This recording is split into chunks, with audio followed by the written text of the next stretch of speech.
Peace, everybody. I'm Everlasting, and welcome to the fourth installation of the Alchemist Foundation's Alchemist Youth Council meeting.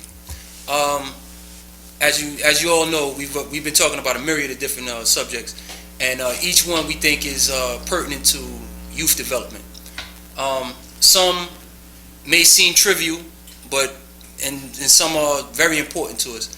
But the main thing is that the youth do get something out of every discussion that we have. Today we've been, I guess you could say, blessed to have a special guest today here with us today. Got Skyzoo here, you know. Yeah. All right. And he's gonna engage with us today in our topic today. All right, fellas. I didn't tell everybody what today's topic was, because I know it's a very touchy subject for a lot of people. You know, it's something that most people would rather not deal with in one way or another. I mean, most people, they talk about it, but they never want to really dig deep into the subject. All right. Well, the subject is religion, and today we're not going to go into what the right religion is, the wrong religion, and all of that. We're not going into that.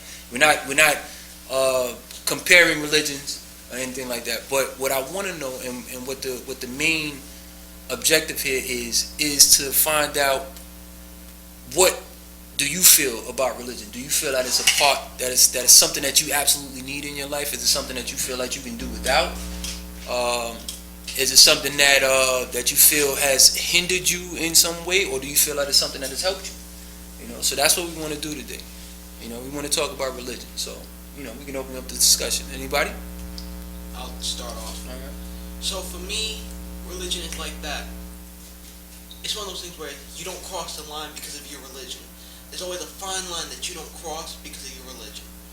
So like, if I'm about to do something random, I'll either say yes or no, and it might just because of the religion. My religion, I'll say, listen, I'm not supposed to do that. I'm a good boy. Let me back off. So you saying that basically religion gave you a pretty good set of guidelines to run your life, basically. Yeah. All right. Do you think that you could have came up with those guidelines without? I'm not sure. I guess it all depends on how you're raised. Because certain people don't believe in religion, but they turn out to be great people. Right. So, I mean, it's all depending on how you're taught and how you're raised. If you're taught, because the Bible teaches you good guidelines, which right. I know, but people also can teach you those guidelines. There are other people who can teach you those guidelines, and they don't have to work with them. They don't have to believe in the Bible. Right. Okay. Anybody else? Well, I just have a story. All right, go ahead, go. Okay, let's see. This actually happened like a couple of years ago. Probably when I was like 12. I was with this girl for like 3 months, and then. Is this the same story? No, not the same story. Okay, I was with this girl for 3 months. And like we were having a really good 3 months, like we were like doing good, and then she told me that her parents were coming to town, and then I said I really want to meet them, and she said I really want to meet them, and then she says no way, and I said why not, and then she says because you're not Jewish, and I'm like, she's Jewish? Well, what the hell you doing with a Jewish girl? I didn't know she was Jewish. I did not know she was Jewish, and then how you ain't know she was Jewish, man? It's like saying you don't know a girl is Chinese. How you don't know? Nah. All right, go ahead. Well, go ahead. Well, okay. We don't know what the appearance of the girl was. We don't know what she looked like. But go ahead. Okay. Maybe she had on some baggy jeans or something. I don't know. Okay, she was Jewish, and I said well, I really want to meet them, and then so I did any she had to choose, and I said I forced an ultimatum. You choose me or you choose her family and heritage. And what? So she chose she did not know what to do. She had to break up with me or she had to just go on with her life. So I had to force an ultimatum. You stay with me or you choose her family and heritage. Really? That's what my friend wanted me to told me. That's what most of my friends wanted me to do. And I did not know what to do. So I had to force an ultimatum. You choose me or you choose your family. Obviously, you chose and him. And she chose the right it's a 3,000 years of beautiful tradition. Yeah, why not? Yeah, you new on the scene, homeboy. And she chose That's the right. right thing. That's right. That's a real dumb. All right, anybody else? Anybody else? Good. Oh, I was just gonna say, I'm banging on the table. well, if you were put in that situation, I would recommend, try and twist it a bit. Don't create that kind of situation where it's like, pick your family or me. Because obviously they're going to pick the family. People might say family first before my boyfriend, so they're probably going to kick you out their group. So Well, it's happened the opposite way a whole bunch of times too, man. Yeah.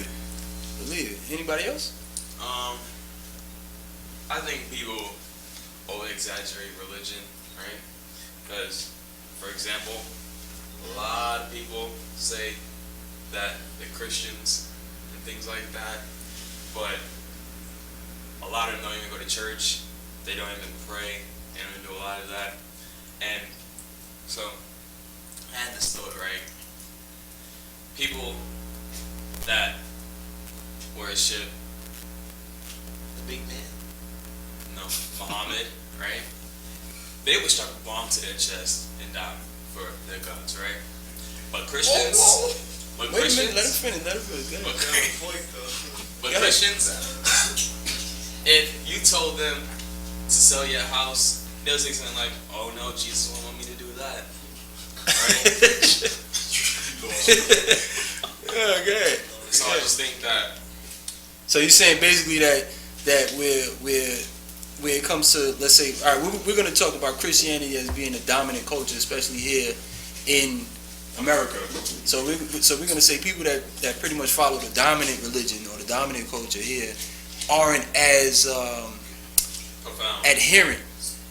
They aren't as adherent to their religion as someone else from, say, Islam.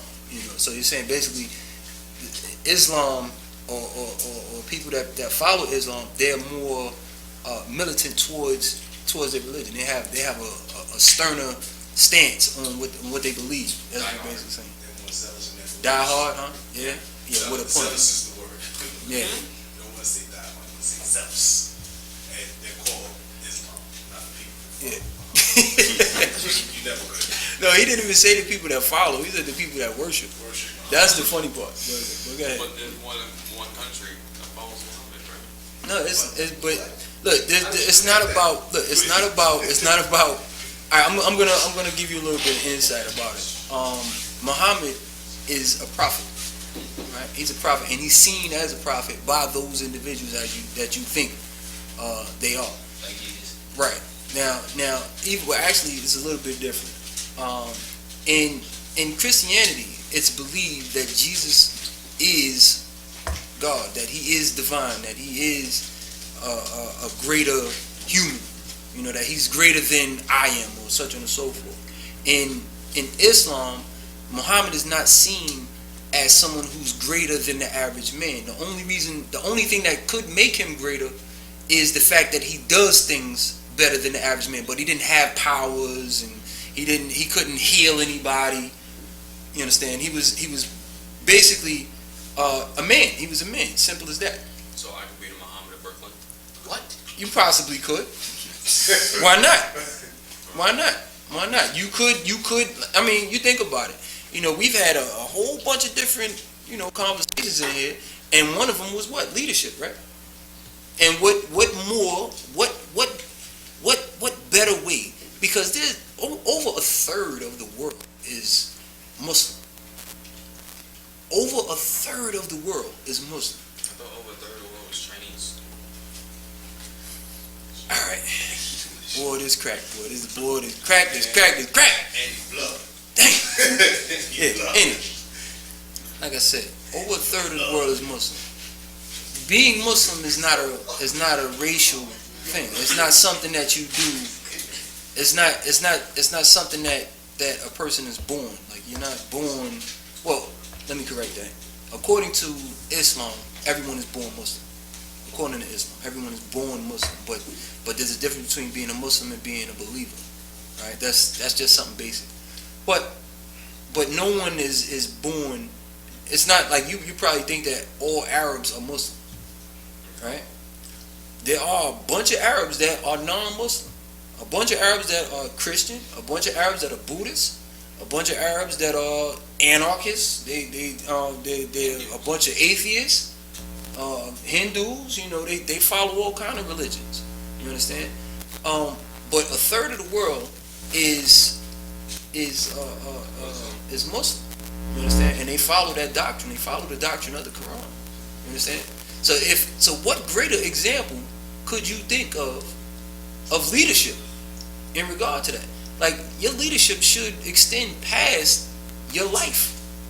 You know, like you should die and your leadership should still be there. Look at Malcolm X. Look at Martin Luther King. Look at Marcus Garvey. Look at W.B. Du Bois. Look at Carter G. Woodson. You pick them. You pick them. You know, your leadership should extend past your life.